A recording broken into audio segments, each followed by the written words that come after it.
Paz a vosotros, amados hermanos.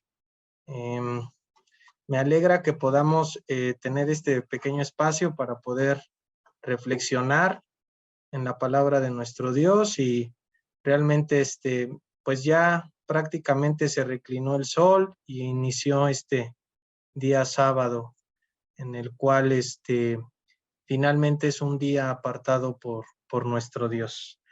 Y el tema de hoy, hermanos, es muy interesante, es abundante. Yo creo que algunos de ustedes en algún momento lo han visto, algunos otros, son tantas las cuestiones que vienen en un libro como lo es el libro de Hechos, que definitivamente a veces, hermanos, por más que leamos, definitivamente cuando volvemos a releer, encontramos nuevamente reflexión y análisis. Voy a permitirme compartir pantalla, hermanos. Tenemos unos slides ahí que nos ayudan para darnos base. Y voy a pedirles nada más a que me digan si pueden ver la presentación. Muy bien, gracias. Perfecto, hermanos. El tema de la reflexión de esta tarde se titula Al Dios no conocido. Fíjese que es una frase interesante porque cuando yo la escuché por primera vez, ahora que estaba preparando esta pequeña reflexión, pensé que se trataba como de un título o como de un como de una frase, ¿verdad? Sin embargo, hermanos, déjenme mencionarle que tiene que ver esto, pero está escrito, tal cual así está escrito en la Biblia. Ya mi hermana Yolanda, a través de la lectura inicial, por ahí tocó precisamente esta cita, al Dios no conocido. Y vamos a ir un poquito contextualizándonos y tratando de entender para poder llegar a la reflexión, hermanos, y definitivamente esto, esperando en Dios, traiga bendición a cada uno de ustedes. Muy bien, pues vamos a introducirnos al tema. Y yo creo que algunos de ustedes, al ver estas imágenes que coloco en el slide, en la parte derecha de sus pantallas, definitivamente inician a pensar en una cultura que es una cultura, pues la realidad que muy amplia, muy interesante, como puede ser la cultura griega. Y efectivamente, en la antigua Grecia, hermanos, vamos a tocar base en esta parte de la reflexión.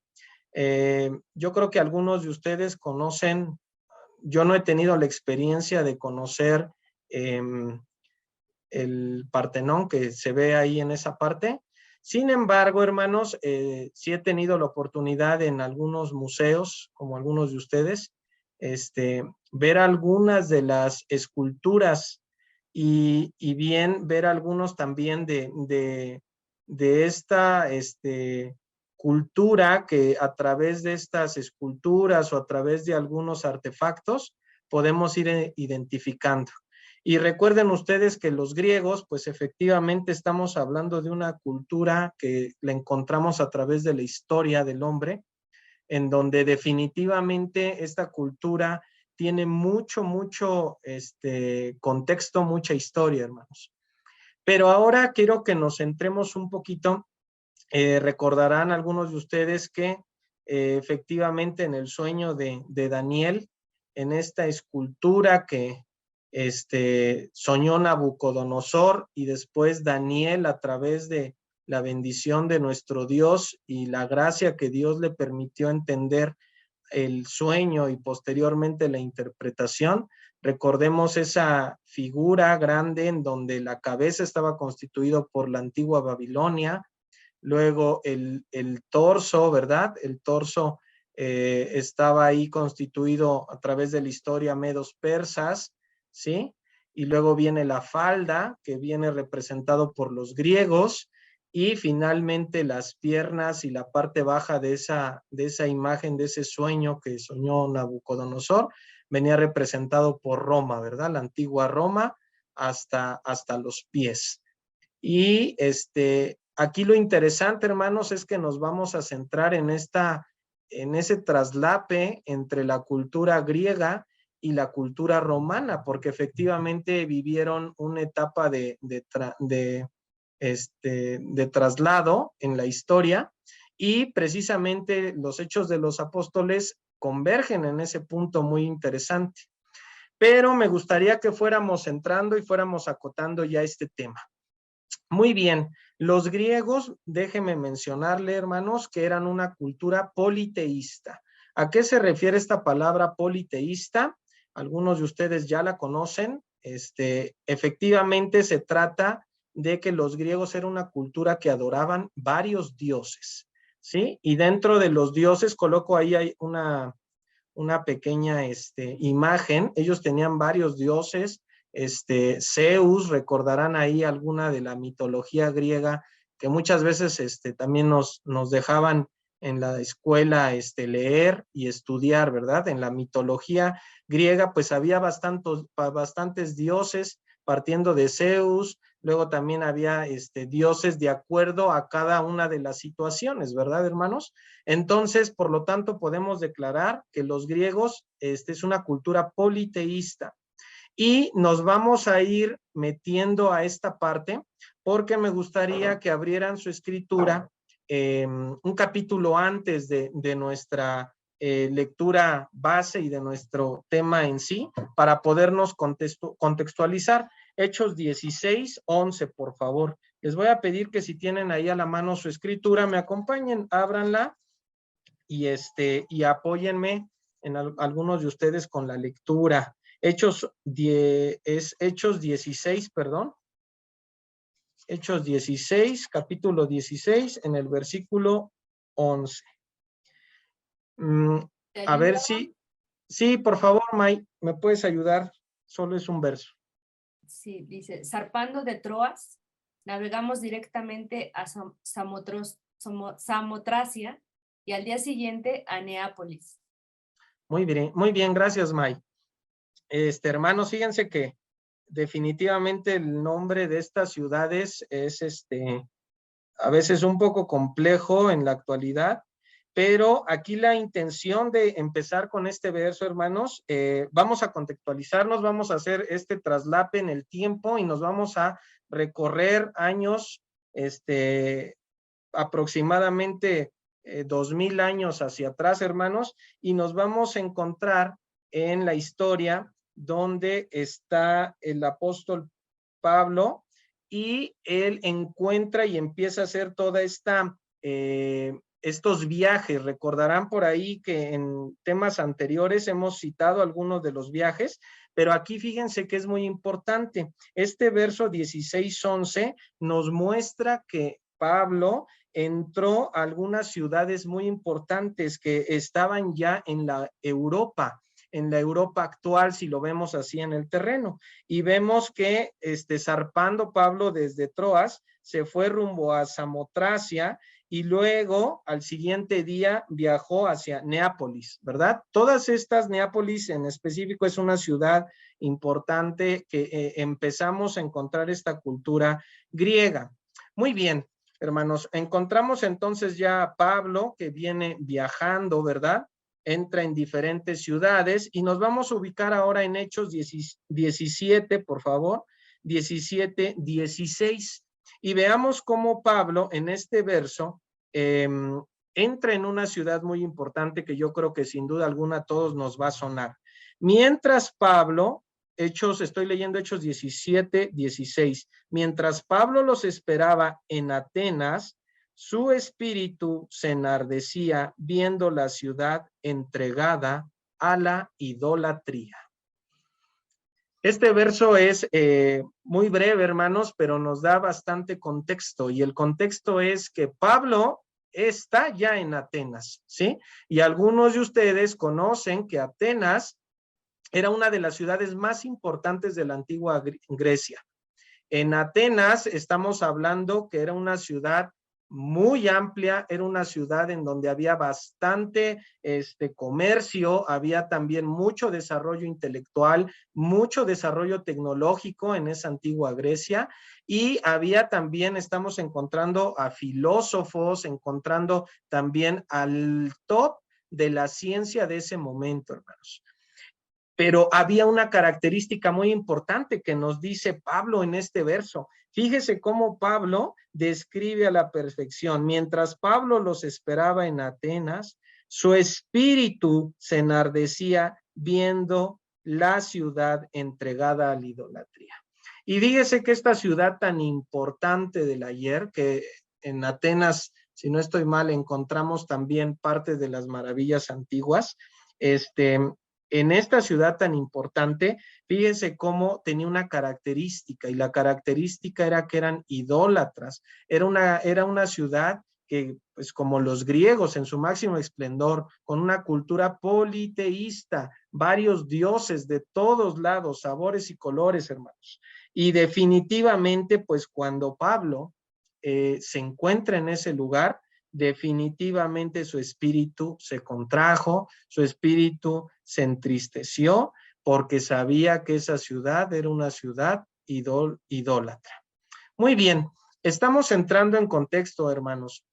Fíjese que dentro de el arte griego existen muchas esculturas, y en esas esculturas recuerden que los griegos tenían un valor muy importante para ellos, la parte del cuerpo humano, ¿verdad?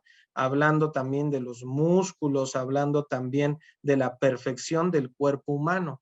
Y ellos lo expresaban a través siempre de la escultura.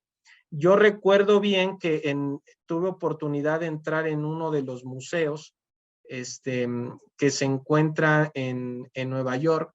En esa ciudad, hermanos, tienen varias esculturas, pues prácticamente de la Grecia antigua, donde las esculturas, no les miento, miden aproximadamente, son esculturas gigantes, o sea, vemos representado al hombre en 2, 3 metros, en su proporción adecuada, hermanos. Y definitivamente causa mucho impacto tener este tipo de esculturas, tener este tipo de arte, porque fíjese que la cultura griega combinaba este arte en la escultura con esta ideología de sus dioses, de una cultura también llena de dioses. Y vamos a entrar, hermanos, un poquito ya en el texto clave que tuvimos bien en la lectura. Nos vamos a ubicar ahora en Hechos 17, 22. Y dice de la siguiente manera. Dice, vamos a iniciar, por favor, desde el 20 para poder tener un poquito más de contexto. 17:20 dice, pues traes a nuestros oídos cosas extrañas, puedes saber qué quiere decir esto, porque el texto que quería enfatizar es porque todos los atenienses y los extranjeros residentes ahí, o sea, la gente de Atenas, en ninguna otra cosa se interesaba, sino en decir o en oír algo nuevo. Esa es otra de la característica de esta ciudad, hermanos. Fíjense que los atenienses o los habitantes de Atenas les gustaba lo nuevo, lo novedoso, la máxima innovación en ese momento, ¿verdad? Bueno, ahora sí, vamos a entrar en el contexto, hermanos. Les voy a invitar a Hechos 17, 16. Vamos a retomar, dice, mientras Pablo lo esperaba en Atenas, su espíritu se enardecía viendo la ciudad entregada a la idolatría. Así que discutían en la sinagoga con los judíos y piadosos, y en la plaza cada día con los que concurrían. Y algunos filósofos de los epicúreos y de los estoicos disputaban con él, y unos decían, ¿qué querrá decir este palabrerío? Y otros, parece que es predicador de nuevos dioses, porque les predicaba el evangelio de Jesús y la resurrección. ¿Sí? Hasta aquí voy a dejar la lectura, hermanos. Entendamos entonces que Pablo llega a Atenas, Y como en todas las ciudades a las que llegó Pablo, su principal función era difundir el evangelio. ¿Sí? Evidentemente ya en esta ciudad, con el contexto que les estoy marcando y que estamos entendiendo, hermanos, contrasta definitivamente con la cultura actual de esta ciudad de Atenas, y evidentemente, hermanos, pues las personas que se encontraban como gobernantes de Atenas, los ciudadanos también de Atenas, pues era algo definitivamente raro para ellos, ¿no? Déjenme también recordarle que prácticamente en todos los reinados a través de la historia es más común los reinados que dependen de un solo rey, o bien les podemos denominar monarquías, ¿verdad? Les contaba de los babilónicos, de los medos persas, generalmente hay un representante que funge como un rey, ¿sí? Y también, por ejemplo, hasta en la misma historia del pueblo de Israel, pues David fue rey. Pero fíjese que en la antigua Grecia y principalmente en Atenas, la forma de gobierno era diferente. De aquí, de hecho, muchos de los historiadores dicen que la democracia, o sea, la posibilidad de tener una participación de voto, evidentemente viene de esa cultura, de la cultura griega. Entonces, en esta ciudad había muchos aristócratas, que eran las personas importantes que tenían derecho al voto, ¿sí? Para poder tomar decisiones, ¿no? Y aquí las decisiones, fíjese cómo en este contexto de la lectura que estamos haciendo, lo vamos a ver muy brevemente. Vamos a continuar con la lectura, hermanos. En el 18 voy a retomar, dice, y algunos filósofos de los epicúreos y de los estoicos disputaban con él, y unos decían, ¿qué querrá decir este palabrero? ¿A quién se referían? Pues a Pablo. Y otros, parece que es predicador de nuevos dioses. Fíjense cómo de nuevos dioses, porque les predicaba, o sea, Pablo predicaba el evangelio de Jesús y de la resurrección, ¿sí? Y tomándole, le trajeron al Areópago, diciendo, ¿podremos saber qué es esta nueva enseñanza de que hablas? Voy a hacer pausa hasta aquí, hermanos. Fíjese que hay una palabra interesante que es Areópago, ¿sí? Y pongo en este slide precisamente el contexto al cual los quiero llevar. Resulta que si ustedes buscan en nuestra actualidad, si ustedes googlean Areópago, existe en la actualidad, ¿sí? Y precisamente es un lugar, para ser precisos, es una colina, ¿sí? Que es la colina del Areópago, es un enorme monolito de mármol, ¿sí? Y precisamente este enorme monolito está en esta ciudad, está en las colindancias de Atenas, ¿sí? Menciona aquí en la búsqueda que el Areópago mide 115 metros de altura. O sea, no estamos hablando de nada discriminante. 115 metros es, a de cuenta que una cancha de fútbol hacia arriba, ¿no? O sea, de alto, 100 metros hacia arriba. Entonces, precisamente esta colina, para comentarle, en la antigua Atenas se utilizaba para reunir a las personas más selectas. Y en esta selección de personas, que eran los aristócratas, estaban colocados en este monolito y ahí se tomaban decisiones importantes sobre la ciudad, ¿sí? Entonces, en esta parte, hermanos, la escritura nos muestra que a Pablo lo llevan precisamente a este lugar porque pues había causado un desconcierto tremendo, ¿no? Entonces lo tomaron, por llamarlo de una forma, preso, y lo llevaron al Areópago diciendo, y en el Areópago viene pues esta parte donde se desarrolla. ¿Qué es lo que estás enseñando? Prácticamente le preguntaron a Pablo, ¿sí? Y fíjese cómo menciona en el 20, voy a retomar la lectura, dice, pues podemos saber qué es esta nueva enseñanza de que hablas, pues traes a nuestros oídos cosas extrañas. Queremos pues saber qué quiere decir esto. Y fíjense, aquí es el paréntesis, porque todos los atenienses y los extranjeros residentes allí, en ninguna otra cosa se interesaban, sino en decir o en oír algo nuevo. Querían escuchar realmente qué era lo que tenía ese mensaje subliminal, que se ponía a predicar Pablo, ¿no? Y fíjense entonces cómo se desarrolla ya Pablo. Vamos a entrar ahora sí en la parte importante. Y veamos un poquito, voy a continuar la lectura. Estamos en Hechos 17:22, dice: entonces Pablo, puesto en pie en medio del Areópago, imagínese a Pablo en este monolito enorme de mármol, diciendo lo siguiente: varones atenienses, en todo observo que sois muy religiosos. Pablo reconoce que los atenienses son religiosos, porque pasando y mirando vuestros santuarios, hallé también un altar en el cual estaba esta inscripción: al Dios no conocido.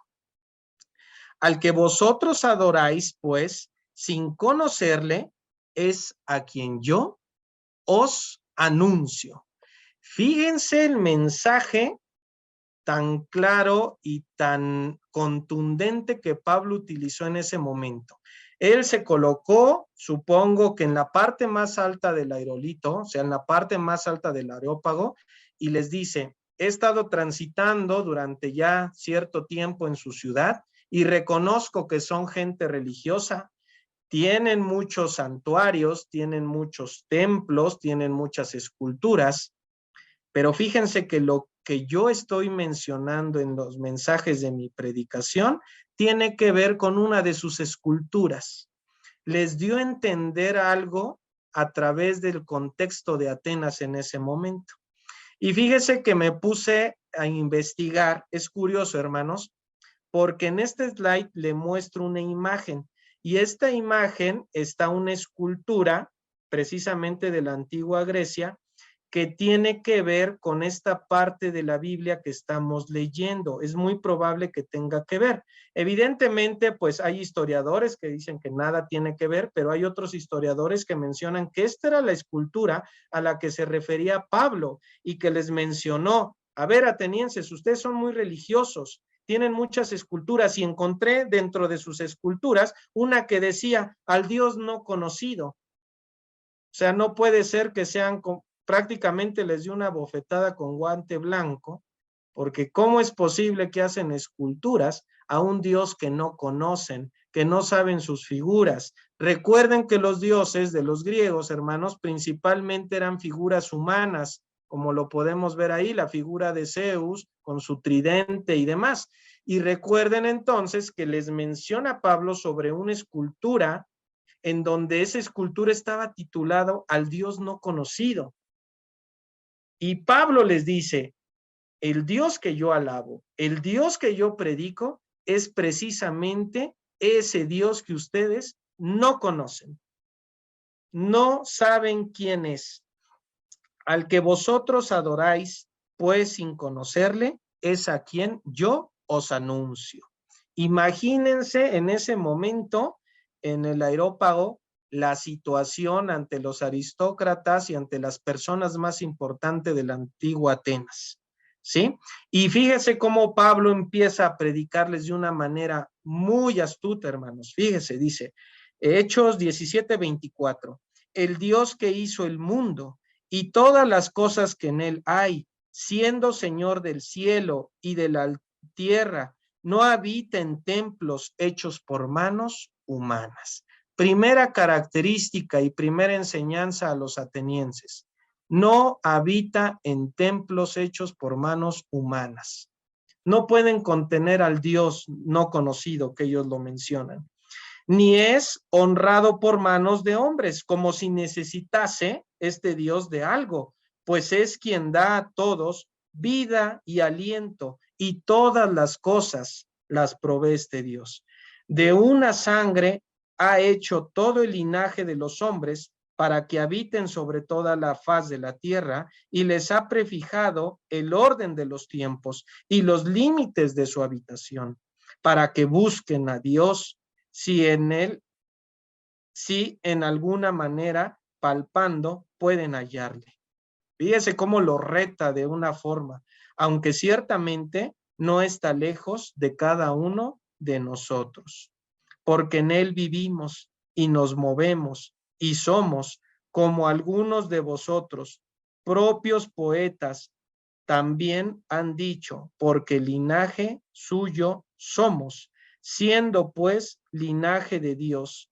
No vemos pensar que la divinidad sea semejante a oro o a plata o piedra, escultura de arte y de imaginación de hombres. Pero Dios, habiendo pasado por alto los tiempos de esta ignorancia, ahora manda a todos los hombres en todo lugar a que se arrepientan.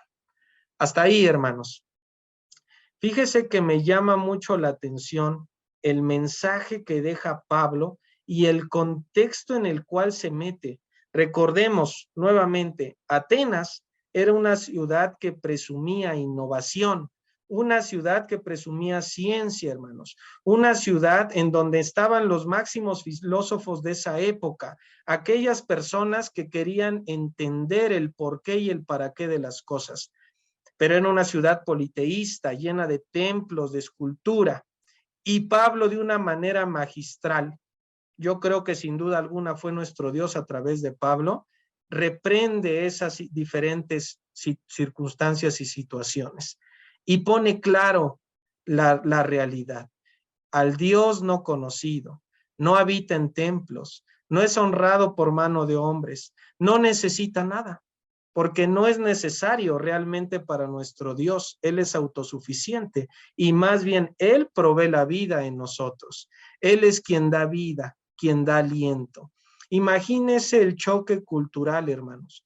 Muchas de las ideologías que se tienen hoy, hermanos, a través del estudio de la ciencia, déjeme mencionarle que toman base en esta filosofía y en esta cultura griega, pero aquí definitivamente Pablo les enseña de una manera importante cuál es el Dios verdadero. Y déjenme mencionar, hermanos, que definitivamente, hablando un poco ya sobre la reflexión, definitivamente tal vez pudiéramos preguntarnos y pensar, bueno, ¿y eso qué tiene que ver hoy con nosotros? ¿Realmente estudiar esta parte de la escritura tiene algún sentido? Es una parte histórica meramente. Fíjese que tiene mucho sentido cuando entendemos que muchas veces nuestra vida actual pareciese ser que es como esa vida de los atenienses. Tenemos muchos dioses muchas veces. Nos interesan muchas cosas, hermanos. Y tenemos esto y tenemos lo otro y tenemos muchas veces templo a esos dioses. Y muchas veces queremos también entender y muchas veces queremos saber y muchas veces definitivamente nos comportamos como esa cultura griega de la antigüedad. Y fíjese, hermanos, que definitivamente el mensaje de Pablo es claro. Debemos de dejar todo ello. Debemos de entender que nuestro Dios, al que en ese momento le titularon el Dios no conocido, porque evidentemente no tiene una imagen o una representación la cual podríamos tener a lo mejor en nuestras casas. No la tiene, hermanos, no hay forma. Y este Dios es tan grande que no habita en templos, no habita en un solo lugar, ¿sí? Déjeme mencionarle que nuestro Dios no necesita nada, Él es autosuficiente. Por el contrario, la vida, el aliento viene de Él, ¿sí? Y definitivamente, nuestro Dios no necesita que lo honremos. Él tiene un ejército de ángeles que día y noche le dan gloria, honra. Nuestro Dios realmente, hermanos, tampoco necesita que le cantemos. Hay muchos ángeles que les cantan día y noche. Sin embargo, el mensaje de Pablo hermanos, déjeme mencionarle que es muy contundente, es muy fuerte, hermanos, porque definitivamente, fíjese cómo en el verso 29 dice, siendo pues linaje de Dios, no debemos pensar que la divinidad sea semejante a oro o a plata o piedra o escultura de arte y de imaginación de hombres. No lo debemos de pensar así, hermanos. Nuestro Dios va más allá. 30, el versículo 30 dice, pero Dios, habiendo pasado por alto los tiempos de esta ignorancia, ahora manda a todos los hombres en todo lugar que se arrepientan. El mensaje fue claro de Pablo hacia los atenienses, que se arrepientan por cuanto ha establecido un día en el cual juzgará al mundo con justicia por aquel varón a quien designó, dando fe a todos con haberle levantado de los muertos. Se refiere precisamente a nuestro Señor Jesucristo. Y fíjense cómo en tan pocas palabras Pablo les dio el sentido de que por cuál vino nuestro Señor Jesucristo, el sentido de la vida y de la muerte, ¿sí? Y fíjese cómo respondieron los atenienses. Versículo 32 dice, pero cuando oyeron, los atenienses cuando oyeron lo de la resurrección de los muertos, unos se burlaban, unos definitivamente se burlaban, y otros decían, ya te oiremos acerca de esto otra vez. Y así, recuerden que estaba con los filósofos de la máxima categoría, ¿eh? Dice, y así Pablo salió de en medio de ellos, del aerópago, se fue, salió. Mas algunos, hermanos, fíjese, esta parte es muy importante, el verso 34 es el más rescatable de toda esta historia. Mas algunos creyeron juntándose con él, entre los cuales estaba Dionisio, el Areopagita, una mujer llamada Damaris y otros con ellos. Hasta aquí es la lectura, hermanos, y hasta aquí es esta parte reflexiva. Y es una enseñanza muy grande, hermanos, porque también me gustaría tener esta analogía con Pablo, porque muchas veces déjeme mencionarle que cuando tenemos el mensaje claro y sabemos que hay que difundir el evangelio, pero cuando nos encontramos en un escenario muy difícil, como lo tuvo Pablo en esa época, con gente muchas veces más estudiada que nosotros, o con gente que definitivamente, hermanos, a veces tiene un conocimiento grande en la ciencia, un conocimiento amplio, muchas veces, hermanos, nos es difícil y nos cuesta mucho trabajo poder dar el mensaje, poder mencionarlo siquiera de alguna manera, hermanos.